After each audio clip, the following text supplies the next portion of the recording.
60 years of following Jesus Christ. Biggest mistake I made in my life. Christianity, the Bible, destroyed my life. Not one biblical principle fulfilled, no prayers answered, absolutely destroyed my life. I do not recommend it. I guarantee it that the sentiment that this gentleman is expressing is not one that he is alone in feeling. I don't know all of his experiences except for what he has shared.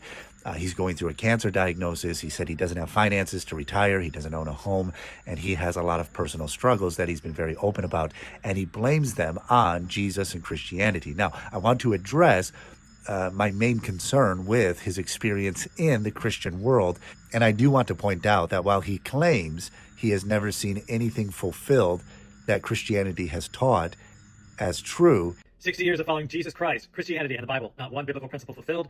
he actually is the fulfillment of the negative consequences of following false teachers. So before we get to that, I do want to say, I do believe he has legitimate grievances.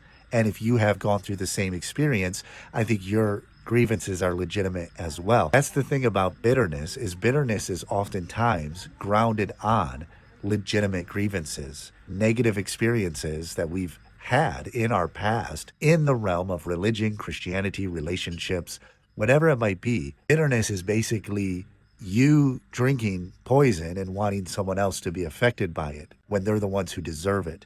You're the one suffering, and the one who inflicted, or you believe has inflicted, this suffering on you is going scot-free and enjoying life. So that's the danger of bitterness, is that it is grounded on legitimate grievances, but it does nothing but destroy the individual who is exercising bitterness. Joel Osteen says, no one pays you back like God. Really? In the 80s and 90s, I tithed over $80,000 to Christian churches, and now I have no home to retire in. This is how God pays you back? What a freaking ripoff. I am living proof that all this stuff is total BS. Will someone tell Joel Osteen, Kenneth Copeland, and Joyce Meyer? Essentially, this is the heart of this gentleman's problem. It's not the scripture, it's not Christianity, it's not Jesus. It's that he followed false prophets. They are wolves in sheep's clothing, and they do not spare the flock. They bring in damnable heresies that destroy the faith and overrule the faith of many. It is unfortunate that this gentleman's faith has been destroyed, but it actually is in fulfillment of biblical prophecy concerning the ruin of those who follow these false teachers.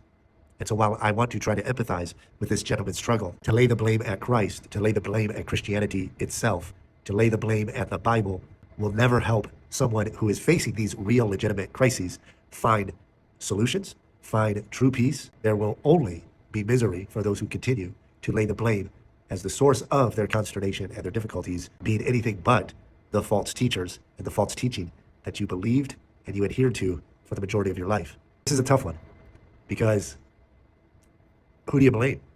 You can't go to Joel Osteen and ask him to reimburse you for the false ideology that you fell for.